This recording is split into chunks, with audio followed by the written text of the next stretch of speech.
Hello दोस्तों, स्वागत है आपका आपके अपने यूट्यूब चैनल इंग्लिश वाटिका में। English Vatika a garden for language learners. दोस्तों, मैं हूं समीर सर, आपका इंग्लिश एजुकेटर। और आज का वीडियो काफ़ी इम्पोर्टेंट वीडियो है। लास्ट टाइम क्विक रिवीजन का रियली में क्लास 12th के लिए आज का वीडियो है।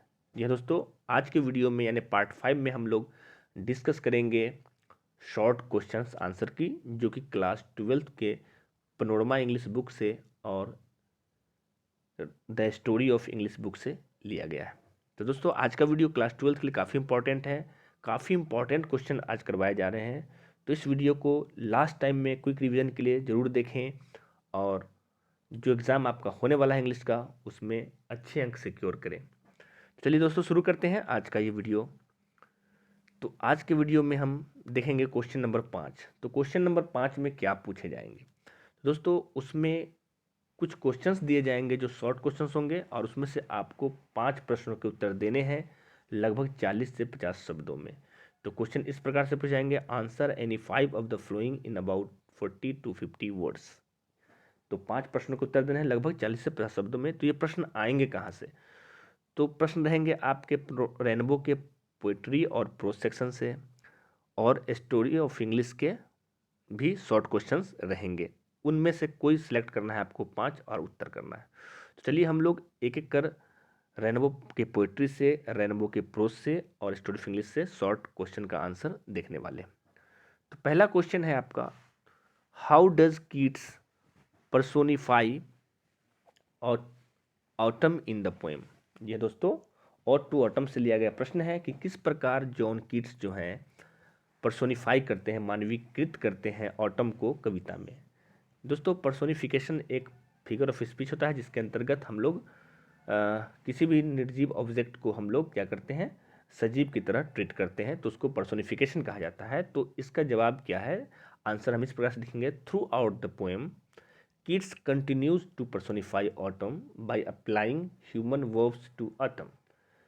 मतलब पूरी कविता में, थ्रू आउट द पोएम का मतलब पूरी कविता में किड्स जो हैं वो ऑटम के यानी शरद ऋतु में जो मानवीय क्रियाओं को जो होती है कंटिन्यू करते हैं, कंटिन्यू टू पर्सोनिफाई, लगातार पर्सोनिफाई करते रहते हैं शरद ऋतु को बाय अप्लाइंग ह्यूमन वर्ब्स, मानवीय क्रियाओं को अप्लाई करके, मानवीय क्रियाओं को प्रयोग करके वो ऑटम को पर्सोनिफाई करते रहते हैं। क्योंकि ऑटम क्या है, एक निर्जीव है और उसको ह्यूमन वर्ब्स से क्या कर रहे हैं, उस पर ह्यूमन वर्ब्स अप्लाई कर रहे हैं। ह्यूमन वर्ब्स मतलब ह्यूमन जो क्रिया करते हैं उसको अप्लाई कर रहे हैं ऑटम पर, तो उसको पर्सोनिफाई करते रहते हैं। पूरी कविता में किया है किड्स ने। फॉर एग्जाम्पल के लिए देखते हैं हम लोग, the season conspire with the sun. Season क्या करता है, कंस्पायर कर रहा है, षड्यंत्र कर रहा है, किसके लिए? सूर्य के साथ। सूर्य के साथ क्या करता है, कंस्पायर करता है। तो ये कंस्पायर षड्यंत्र रचने का मानव का होता है और कर कौन रहा है, सीजन कर रहा है। तो सीजन निर्जीव है तो ये पर्सोनिफाई हो गया। Having hair that is soft lifted by the winnowing wind, मतलब तेज हवा जिसमें बाल होते हैं, जिसे हैविंग हेयर मतलब बाल रखना, दैट इज सॉफ्ट लिफ्टेड जो बाल के द्वारा जो आसानी से ऊपर उठाए जाते हैं, विनोविंग विंड में उड़ने लगते हैं। तो जैसे उड़ने का काम पक्षियों का होता है, लेकिन हवा जब उड़ा के ले आती है उस शरद ऋतु में, तो इसको भी उन्होंने बाल से कंपेयर किया है, यानी पर्सोनिफाई किया है। तो आप कह सकते हैं कि पूरी कविता में जॉन कीट्स ने ऑटम को पर्सोनिफाई किया है किसको अप्लाई करके, ह्यूमन वर्ब्स को अप्लाई करके, ह्यूमन एक्टिविटीज़ को अप्लाई करके। चलिए दोस्तों, ये था पहला प्रश्न। देखते हैं दूसरा प्रश्न। दूसरा प्रश्न है, in the poem an epitaph, कविता एपिटाफ में what will happen when the poet dies, क्या होगा जब कवि मर जाएगा, क्या होगा जब कवि मर जाएगा। तो इस कविता के माध्यम से, एपिटाफ वाल्टर डिलामेयर का लिखा हुआ कविता है, इस कविता के माध्यम से, इस प्रश्न के माध्यम से कवि ये जानना चाह रहा है कि कवि जब मर जाएगा तो क्या होगा। तो आंसर है, the memory of the beautiful lady of the western country is alive in the heart of the poet. ये दोस्तों, पश्चिमी देश की जो खूबसूरत महिला है उसकी स्मृति आज भी कवि के हृदय में जीवित है, यानी आज भी कवि के दिल में वो जिंदा है, उसकी स्मृति, उसकी याद। व्हेन ही डाइज, लेकिन जब कवि मर जाएगा, nobody will ever think of her, तो कोई भी कभी उसके बारे में नहीं सोचेगा, मतलब उस सुंदर महिला को सभी लोग भूल जाएंगे, केवल कवि ही है जो जब तक जिंदा है उसे याद किए हुआ है। तो कवि कहना चाह रहा है कि जब वह मर जाएगा तो कोई भी उस सुंदर महिला को याद नहीं करेगा। अगला प्रश्न है, why is Macavity termed a criminal. ये दोस्तों, ये मैकेविटी मिस्ट्री कैट से लिया गया है, टी एस इलियट का लिखा हुआ कविता है। तो इसमें बताया कि वो मैकेविटी जो बिल्ली रहती है वो क्रिमिनल क्यों उसको शब्द दिया गया, मैकेविटी को क्रिमिनल टर्म क्यों दिया गया। ये प्रश्न काफ़ी इंपॉर्टेंट है, बार बार पूछे भी गए हैं।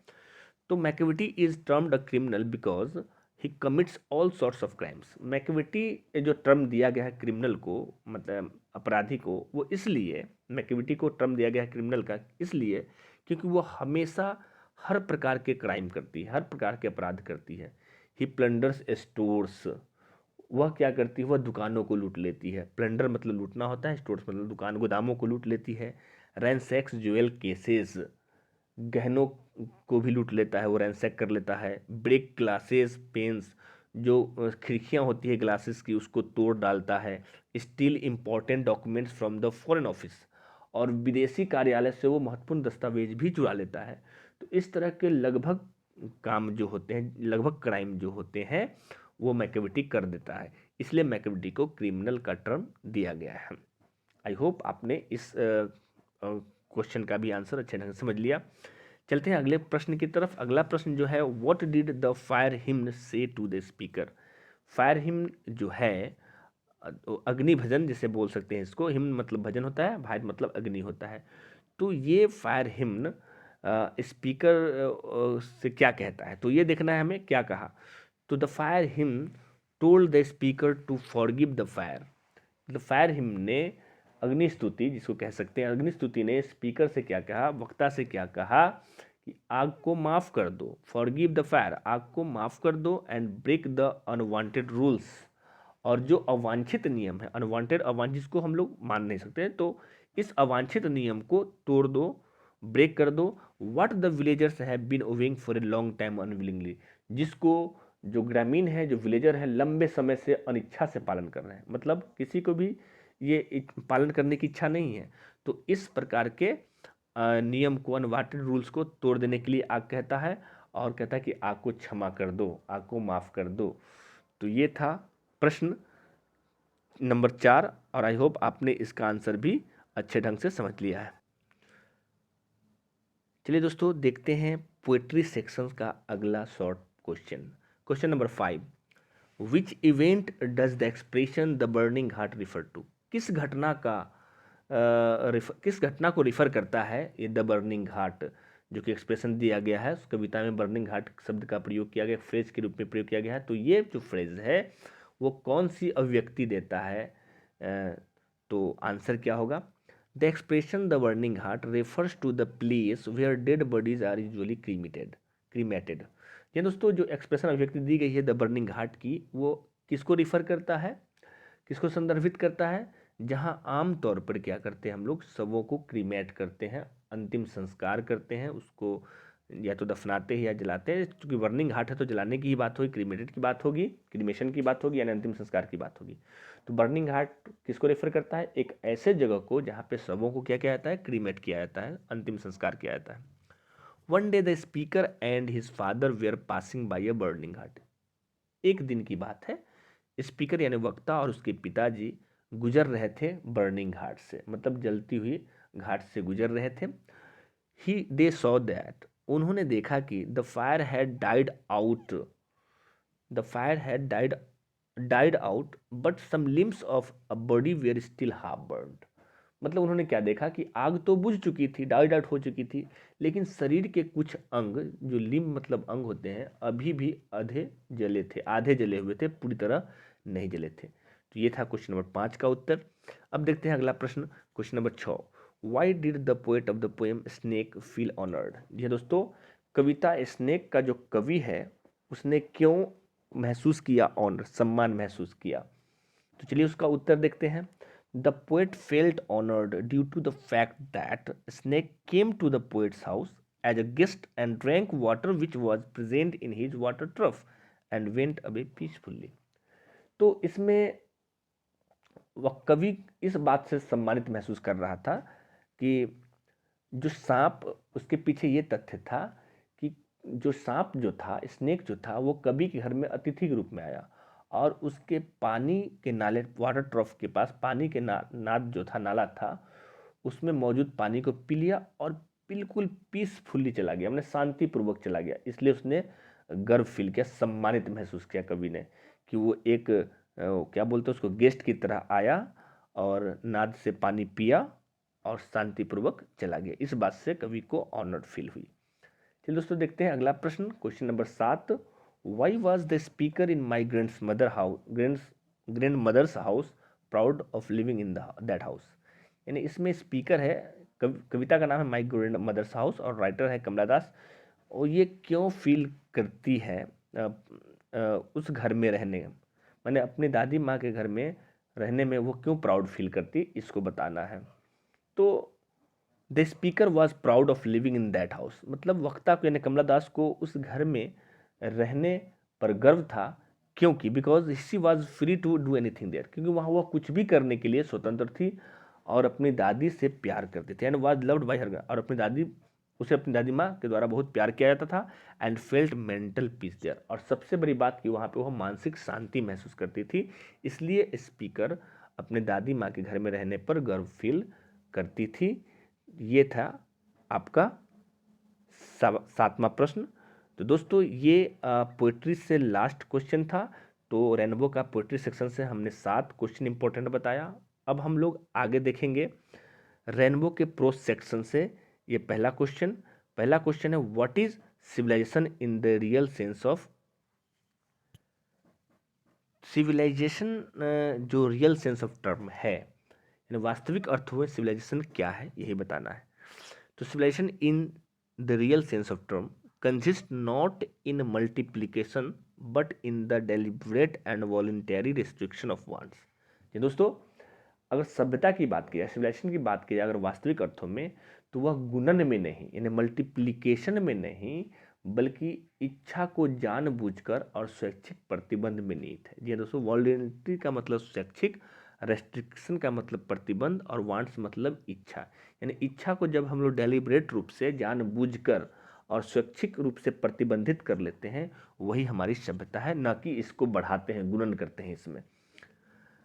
This alone increases and promotes contentment and real happiness. जी हाँ दोस्तों, सभ्यता ही एक अकेला चीज होता है जो संतोष और वास्तविक खुशी को बढ़ाता है अथवा बढ़ावा देता है, प्रोमोट करता है। तो यह अकेले बढ़ाता है या बढ़ावा देता है किसको, कंटेंटमेंट को, संतोष को, और रियल हैप्पीनेस यानी वास्तविक खुशी को। तो ये था पहला प्रश्न प्रोज सेक्शन से। अगला प्रश्न है, why did our ancestors dissuade us from luxuries and pleasures. यानी हमारे पूर्वजों ने, एंसेस्टर बोलते हैं, पूर्वजों ने दूर रखा, डिसवेड किया हम लोगों को, किससे, लग्जरीज एंड प्लीजर से। क्यों, मतलब विलासिता, लग्जरीज विलासिता बोलते हैं, प्लीजर सुखों और विलासिताओं से दूर क्यों रखा हमारे पूर्वजों ने हमें। तो our ancestors dissuaded us from luxuries and pleasures because, हमारे पूर्वजों ने हमें विलासिता और सुखों से दूर रखा क्योंकि दे न्यू दैट, वे जानते थे कि वी कैन बी हैप्पी, हम लोग खुश हो सकते हैं, एंड हेल्दी, स्वस्थ हो सकते हैं, with the uses of our hands and feet, अपने हाथों और पैरों के उपयोग से। हम अपने हाथों और पैरों के उपयोग करके हम लोग खुश हो सकते हैं, स्वस्थ हो सकते हैं। कौन जानते थे, ये हमारे पूर्वज जानते थे, इसलिए उन्होंने हमें दूर रखा, किससे, विलासिताओं से और सुखों से। दे न्यू दैट, वे जानते थे, luxuries and comforts make us their slaves, कि ये जो सुख सुविधाएं हैं, विलासिता है, वे हमें क्या करती है, अपना गुलाम बना लेती है, स्लेव बना लेती है। इसलिए हमारे पूर्वजों ने कितना अच्छा काम किया, हमें डिसवेड किया, किससे, लग्जरीज और प्लीजर्स से। ये था प्रश्न नंबर 2। चलते हैं अगले प्रश्न की तरफ, जो कि है प्रश्न नंबर 3, जो डॉक्टर जाकिर हुसैन का लिया गया है स्पीच से, भारतीय जमाई होम से लिया गया है। तो why does doctor Zakir Hussain call India the young state of N ancient people. तो इसमें जो है स्पीकर जो हैं डॉक्टर जाकिर हुसैन, वो क्यों कहते हैं कि जो भारत है, the young state of ancient people, यह प्राचीन लोगों का युवा राज्य है। ऐसा क्यों कहा डॉक्टर जाकिर हुसैन, भारत को ऐसा क्यों पुकारते हैं कि भारत क्या है, प्राचीन लोगों का युवा राज्य है। तो देखते हैं इसका उत्तर। Doctor Zakir Hussain calls India, doctor Zakir Hussain पुकारते हैं भारत को, भारत माता को, the young state of ancient people, प्राचीन लोगों का युवा राज, युवा देश। क्यों? क्योंकि because although India is full of the people of new generation. जी हाँ दोस्तों, चूंकि भारत जो है नई पीढ़ी के लोगों से भरा पड़ा है, नई पीढ़ी नए जनरेशन के लोगों से भरा पड़ा है, but the value of our ancestor still can be viewed and realise. लेकिन हमारे पूर्वजों के जो मूल्य हैं, जो नीतियाँ थी, जो वैल्यूज़ थे, को अभी भी देखा और महसूस किया जा सकता है। हम लोग अभी भी देख सकते हैं। Our past is not dead, हमारा अतीत मरा नहीं, हमारा जो बीता हुआ समय वो मरा नहीं है। Our ancient values are not dead, हमारे जो प्राचीन मूल्य हैं वो भी नहीं मरे हैं। दे आर स्टिल अलाइव, वो अभी भी जीवित हैं।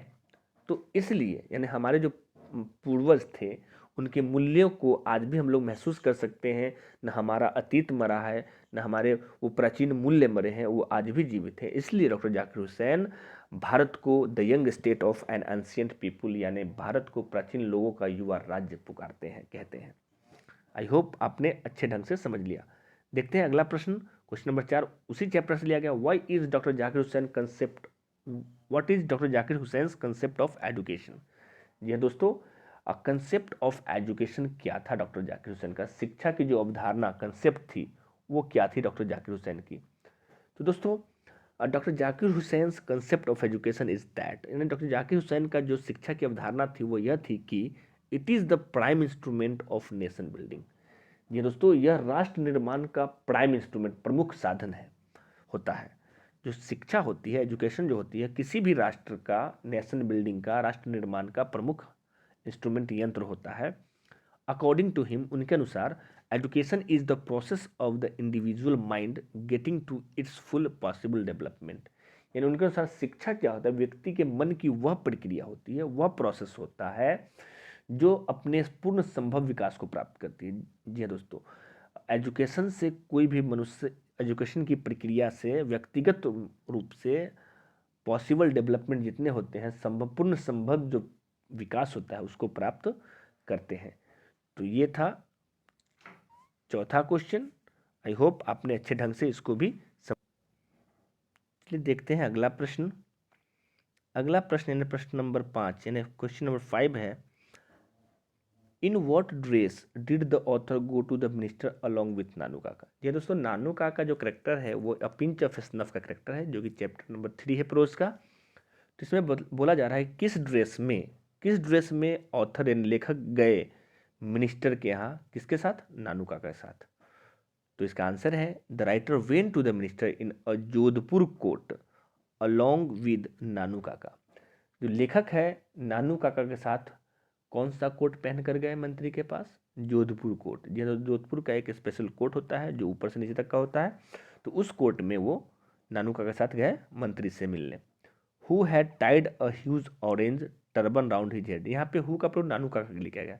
तो नानू काका कैसे गए थे, उन्होंने एक बड़ा ऑरेंज कलर का टर्बन बांधा था, एक विशाल नारंगी कलर की पगड़ी बांध ली थी अपने सर पे, और वो नानू काका गए थे, और जो राइटर था वो जोधपुरी कोर्ट में गया था। I hope you got the answer. The next question number 6 is what does Martin Luther King junior अर्ज हिज पीपुल टू डू। ये दोस्तों ये आई हैव अ ड्रीम से लिया गया प्रश्न है, जो जिसके राइटर है मार्टिन लूथर किंग जूनियर।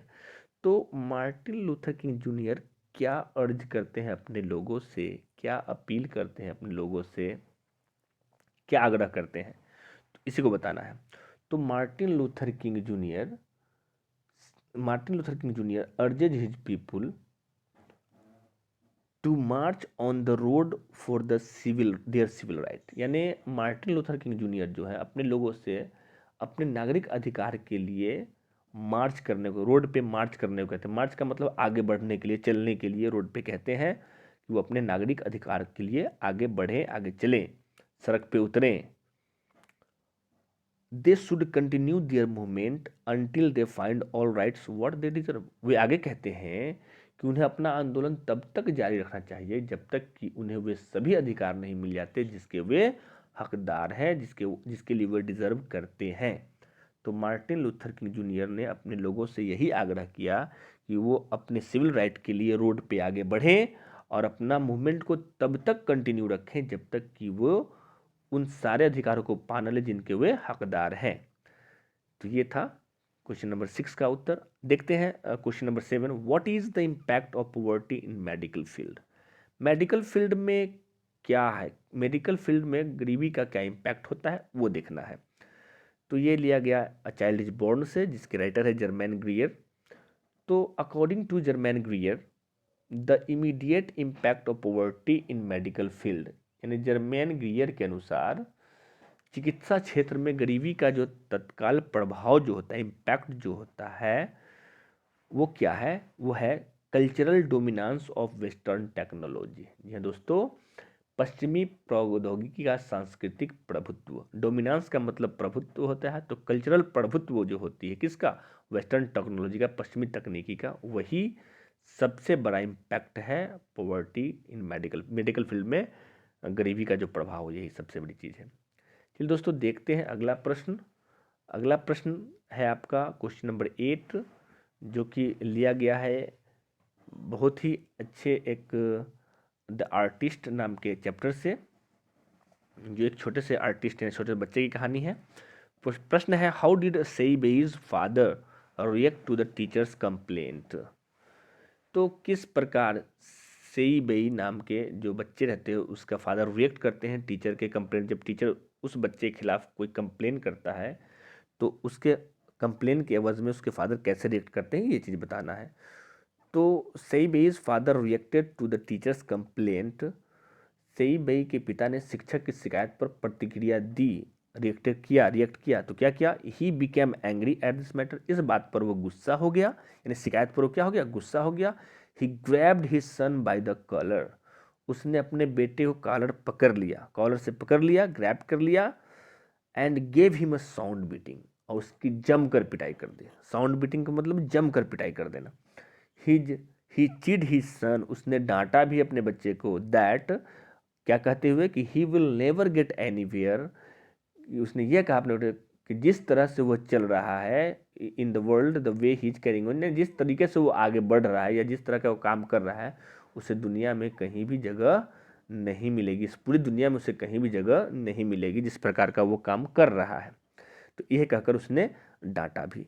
तो ये था टीचर कंप्लेंट का रिएक्शन किसका, सेइबेई के पिता का।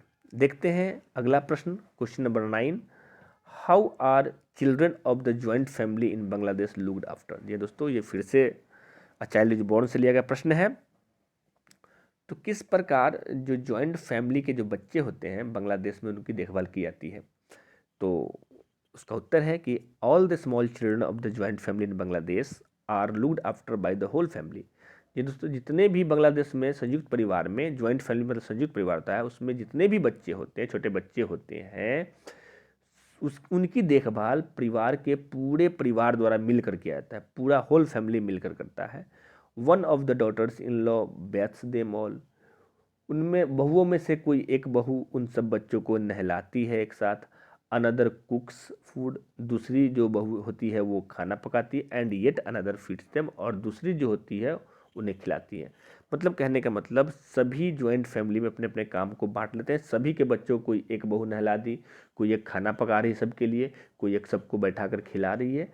तो ज्वाइंट फैमिली जो बांग्लादेश में होती है वो सब पूरे परिवार की जिम्मेदारी होती है बच्चों की देखभाल।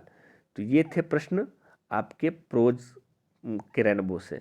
दोस्तों अगला जो प्रश्न हम लोग इम्पोर्टेंट देखने वाले हैं वो देखने वाले हैं हम लोग द स्टोरी ऑफ इंग्लिश से। चलिए दोस्तों देखते हैं स्टोरी ऑफ इंग्लिश के महत्वपूर्ण प्रश्न। पहला प्रश्न है, what led English to borrowings. मतलब कौन चीज़ है जो लेड किया इंग्लिश को बोरोइंग के लिए। मतलब इंग्लिश क्या है, एक बोरो करने वाली भाषा है, वो हमेशा दूसरे भाषा से बोरो की जाती है। तो इसमें नेतृत्व किसका हुआ, कैसे हुआ, ये देखना है। ये प्रश्न भी इंपॉर्टेंट है, कई बार पूछे जा चुके हैं। The English language is in vast debts, nearly 18% of the English dictionary words are borrowed from other language of the world. ये दोस्तों हम कह सकते हैं कि इंग्लिश भाषा का लगभग 80% जो शब्द है वो बोरो किए गए हैं, उधार लिए गए हैं दूसरी भाषाओं से। विश्व के और भी बहुत सारी दूसरी भाषाएं हैं, उनसे उधार में लिए गए हैं। अतः हम कह सकते हैं कि अंग्रेजी भाषा भारी कर्ज में है, भास्ट डेप्ट्स में है। तो इसमें क्या हुआ कि हम आज जो भी 80% इंग्लिश यूज करते हैं वो एक्चुअली इंग्लिश होते ही नहीं है, वो किसी दूसरी भाषा से इंग्लिश में आ गए हैं, बोरो कर लिए गए हैं। अगला प्रश्न है, name the areas where English used as a second language. मतलब उन क्षेत्रों के नाम बताना है जहाँ पे इंग्लिश का प्रयोग द्वितीय भाषा के रूप में यानी सेकेंड लैंग्वेज के रूप में किया जाता है। तो कौन कौन से क्षेत्र हैं? तो देखिए, in the US, United States, Canada, Australia and New Zealand. जी दोस्तों, यूएस में, कनाडा में, ऑस्ट्रेलिया में और न्यूजीलैंड में इंग्लिश को प्रयोग करते हैं हम लोग ESL के रूप में, यानी English as a second language के रूप में। इंग्लिश को द्वितीय भाषा के रूप में प्रयोग करने वाला जो देश है वो है यूएस है, कनाडा है, ऑस्ट्रेलिया और न्यूजीलैंड है। चलते हैं अगले प्रश्न की तरफ। Question number 3, what are the features of drama. ये ड्रामा के फीचर्स को बताना है हमें, क्या विशेषताएं होती है नाटक की, उसको बताना है। तो the features of drama are introduction और exposition, rising action, climax, falling action and conclusion, या कंक्लूजन को डिनोनमेंट भी कहा जाता है। तो याद रखेंगे, इनके कुछ खास फीचर्स हैं ड्रामा के। पहला है तो इंट्रोडक्शन, और इंट्रोडक्शन को हम लोग एक्सपोजिशन भी कहते हैं। तो सबसे पहला चीज़ हुआ कथानक। इंट्रोडक्शन मतलब होता है ऐसे तो परिचय, यानी एक्सपोजिशन कथानक होता है। दूसरा राइजिंग एक्शन। तो राइजिंग एक्शन क्या होता है कि कोई भी कार्य जो होता है किसी ड्रामा में, वो जब आगे की ओर बढ़ती है उसको राइजिंग एक्शन बोलते हैं। फिर क्लाइमेक्स की बात आती है। क्लाइमेक्स एक बिल्कुल जो मेन की पिक पॉइंट होता है उसको क्लाइमेक्स बोलते हैं। फिर फॉलिंग एक्शन, फिर क्या होता है, एक्शन गिरता है, मतलब कहानी थोड़ा सा नीचे की तरफ आती है। उसके बाद लास्ट होता है कंक्लूजन, यानी डिनोमिनेट इसको बोलते हैं, यानी निष्कर्ष। निष्कर्ष जो आता है वो होता है। तो ये सारे फीचर्स हैं किसके, ड्रामा के। तो आप इसे याद रखेंगे, इंट्रोडक्शन कहेंगे, राइजिंग और फॉलिंग एक्शन, क्लाइमेक्स कहेंगे और कंक्लूजन कह देंगे। चलिए दोस्तों, देखते हैं अगला प्रश्न। अगला प्रश्न क्वेश्चन नंबर 4 है, what are the important elements of a drama. ये दोस्तों अब ड्रामा के एलिमेंट्स को बताना है। तो dramatic structure of the important elements of a drama are plot, character, dialogue, gestures, scenic effect, music and soliloquy होती है। दोस्तों, ड्रामा की जो महत्वपूर्ण तत्व है, एलिमेंट्स हैं, वो क्या है? तो पहला है प्लॉट यानी कथानक, दूसरा है कैरेक्टर यानी चरित्र, तीसरा है डायलॉग यानी संवाद, चौथा है जेस्चर्स यानी हाव भाव, जेस्चर्स बोलते हैं हाव भाव को, सीनिक इफेक्ट यानी जो सीन का प्रभाव होता है, दृश्यिक प्रभाव जो होता है वो, अगला है संगीत, और लास्ट है सोलिलोक्यू मतलब एकांतवास। सोलिलोक्यू मतलब एकांतवास होता है। तो ये सारे एलिमेंट हैं ड्रामा के, तत्व हैं। नेक्स्ट क्वेश्चन, क्वेश्चन नंबर 5 है, what are the dramatic structure of a tragedy. Tragedy बोलते हैं दुखांत, यानी वैसा नाटक जिसका अंत दुख से होता है उसको ट्रेजेडी। और इसके स्ट्रक्चर्स क्या क्या होते हैं, इसकी संरचना कैसी होती है, ये बताना है। तो dramatic structure of tragedy are, यानी किसी भी ट्रेजेडी का जो ड्रामेटिक स्ट्रक्चर होता है, नाटकीय संरचना जो होती है वो होती है एक्सपोजिशन। पहली क्या होती है, एक्सपोजिशन का मतलब होता है प्रदर्शन करना यानी प्रदर्शनी। दूसरा है कॉम्प्लिकेशन मतलब जटिलताएं। उसके बाद है क्राइसिस यानी संकट, और उसके बाद है डिनाउनमेंट एंड कैटास्ट्रोफ। ये दोस्तों अंतिम जो है तबाही, कैटास्ट्रोफ तबाही को बोलते हैं और डिनाउनमेंट खंडन को बोलते हैं। यानी अलग अलग करने की प्रक्रिया डिनाउनमेंट कहलाती है, कैटास्ट्रोफ तबाही बर्बादी कहलाती है। तो ट्रेजेडी में क्या होता है, तबाही और बर्बादी ही होती है। तो अंतिम उसका जो स्ट्रक्चर में अंतिम जो पद है वो होता है कैटास्ट्रोफ या डिनाउनमेंट। आई होप आपने समझ लिया। ड्रामा से रिलेटेड ये 3 प्रश्न थे। सबसे पहले फीचर्स याद रखेंगे, 5 होते हैं, एलिमेंट्स याद रखेंगे, और उसके बाद ड्रामेटिक स्ट्रक्चर बताएंगे ट्रेजेडी का। दोस्तों अगला प्रश्न देखते हैं, why are the Indian quick learners of English. जी हाँ, बहुत काफ़ी इंटरेस्टिंग क्वेश्चन है कि भारतीय जो होते हैं अंग्रेजी सीखने में क्विक होते हैं, मतलब क्विक लर्नर होते हैं, तेजी से अंग्रेजी सीखने वाले होते हैं। क्यों, ये कारण बताना है। तो आंसर है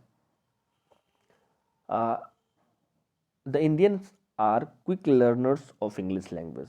अंग्रेजी भाषा को सीखने वाले इंडियन क्विक लर्नर्स होते हैं, क्योंकि we belong to the same Indo European family. क्योंकि हम लोग भी बिलोंग करते हैं, यहाँ पे सम नहीं होगा दोस्तों, सेम होगा, याद रखेंगे। हम लोग भी उसी इंडो यूरोपियन फैमिली से बिलोंग करते हैं, परिवार संबंध रखते हैं जहाँ से इंग्लिश भाषा आई। In India we are greatly dependent. भारत में हम लोग बड़े रूप में डिपेंडेंट थे, निर्भर थे ऑन इंग्लिश पर। किसके लिए होते हैं, official, social and commercial purpose के लिए। चाहे वो ऑफिशियल कार्यालय से संबंधित कोई काम हो, या समाज से संबंधित कोई काम हो, या वाणिज्य से संबंधित कोई काम हो, सबके लिए, सबके उद्देश्य की पूर्ति के लिए हम लोग डिपेंड करते हैं किस पे? इंग्लिश भाषा पे। Globalisation has further strengthen the requirements of learning and using English for every activity. ये दोस्तों वैश्वीकरण ने क्या किया है? हर गतिविधि के लिए अंग्रेजी सीखने और उपयोग करने की आवश्यकताओं को मजबूत किया है, स्ट्रेंथन किया है। तो वैश्वीकरण के ज़माने में भी, आज वैश्वीकरण है, इसके ज़माने में भी हमें हर एक्टिविटी के लिए, हर क्रियाओं के लिए अंग्रेजी सीखने की ज़रूरत महसूस हुई है। तो ये थे क्वेश्चन नंबर 6। देखते हैं अगला प्रश्न। अगला प्रश्न क्वेश्चन नंबर 7 है, a brief note on the dialects of middle English. ये दोस्तों क्योंकि इंग्लिश को 3 पार्ट में बांटा गया था, old English, middle English and modern English. तो मिडिल इंग्लिश से ये प्रश्न है कि एक छोटा सा नोट लिखना है, एक ब्रीफ नोट लिखना है किसके? डायलेक्ट पर। डायलेक्ट का मतलब लोकल लैंग्वेज होता है, उस पर लिखना है। मिडिल इंग्लिश में कौन कौन से लोकल लैंग्वेज, प्रांतीय भाषाएं थी, उसके बारे में लिखना है। तो the period from 1100 to 1500 AD is known as Middle English period. ये दोस्तों 1100 से 1500 ईस्वी के काल को हम लोग क्या मानते हैं? मिडिल इंग्लिश पीरियड, मध्य इंग्लिश अवधि मानते हैं, मध्य अंग्रेजी काल मानते हैं। In the history of English, अंग्रेजी के इतिहास में। ड्यूरिंग दिस पीरियड, इस अवधि के दौरान, English was mixture of 5 dialects. उस वक्त अंग्रेजी क्या था? 5 बोलियों का मिश्रण था, 5 लोकल लैंग्वेज का क्या था? ये मिश्रण था। दीज डायलेक्ट्स वेयर, ये लोकल लैंग्वेज क्या क्या थे? ये डायलेक्ट्स क्या क्या थे? नॉर्दर्न, नॉर्दर्न थी उत्तरी, सॉदर्न दक्षिणी, ईस्ट मिडलैंड का मतलब होता है पूर्वी मिडलैंड, वेस्ट मिडलैंड यानी पश्चिमी मिडलैंड, एंड केंटिस और केंटिस। तो ये 5 लोकल लैंग्वेज का मिक्सचर थी middle English. Middle English is different from modern English. और मिडिल इंग्लिश आज के जो मॉडर्न इंग्लिश है उससे डिफरेंट होते हैं किस किस चीज़ों में? स्पेलिंग में अलग होते हैं, प्रोनाउंसिएशन में अलग होते हैं, और ग्रामर में ये अलग होते हैं। तो ये था डायलेक्ट पे मिडिल इंग्लिश के नोट, यानी याद रखेंगे 5 डायलेक्ट होते हैं। नॉर्दर्न, सदर्न, ईस्ट, मिडलैंड को 2 पार्ट बांटिए, ईस्ट वेस्ट और कैंटिस, ये 5 होते हैं। क्वेश्चन नंबर 8 है, who were known as the university wits. जी हाँ दोस्तों, यूनिवर्सिटी विट्स किसको जाना जाता था? यूनिवर्सिटी विट्स के रूप में किनको जाना जाता है?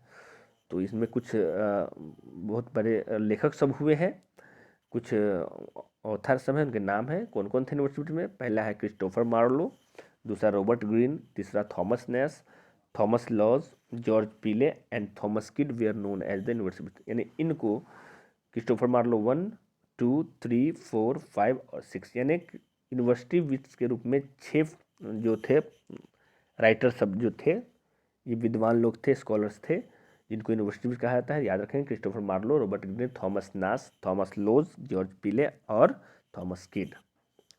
अंतिम प्रश्न है आपके स्टोरी ऑफ इंग्लिश से, write a short note on William Shakespeare. जी दोस्तों, विलियम शेक्सपियर बहुत ही महान ड्रामेटिस्ट थे, तो उनके ऊपर एक छोटा सा नोट लिखना है, उनके बारे में बताना है। तो William Shakespeare was an English poet, वह एक अंग्रेजी कवि, प्ले राइट, प्ले राइट मतलब नाटककार होता है, नाटककार, एंड एक्टर, और एक एक्टर अभिनेता भी थे। तो शेक्सपियर क्या थे? एक तो इंग्लिश पोएट थे, नाटककार थे और अभिनेता भी थे। He was born on 26 April 1564 in Stratford upon Avon. उनका जन्म 26 अप्रैल 1564 को स्ट्रैटफोर्ड अपॉन एवन में हुआ था। Shakespeare is widely regarded as the greatest writer in English language and the world's preeminent dramatist. Shakespeare को widely यानी व्यापक रूप से अंग्रेजी भाषा के सबसे महान लेखक और दुनिया के प्रमुख नाटककार के रूप में माना जाता है, रिगार्ड किया जाता है। He is often called England's national poet. अक्सर उन्हें इंग्लैंड का राष्ट्रीय कवि कहा जाता है। And nicknamed the bard of Avon, और उन्हें बार्ड ऑफ एवोन का उपनाम भी दिया जाता है। तो ये थे शेक्सपियर के बारे में कुछ इंपॉर्टेंट इन्फॉर्मेशन। आई होप आपने समझ लिया। तो दोस्तों, ये थे आपके आज का इम्पॉर्टेंट वीडियो, जिसके अंतर्गत हम लोगों ने 7 क्वेश्चंस पढ़ा रेनबो के पोएट्री पार्ट से, 9 क्वेश्चन पढ़ा रेनबो के प्रोज पार्ट से, और 9 क्वेश्चन पढ़ा आपके स्टोरी ऑफ इंग्लिश से। इस प्रकार टोटल 25 क्वेश्चन, जो काफ़ी इंपॉर्टेंट क्वेश्चन है, जो एग्जाम्स में काफ़ी हेल्प करेंगे। आई होप ये वीडियो आपके लिए काफ़ी लाभदायक सिद्ध होगा। आज का वीडियो कैसा लगा हमें कमेंट में ज़रूर बताएंगे। Thanks for watching the video. मिलते हैं फिर इसके अगले पार्ट में। till have a nice day. Thank you. Bye.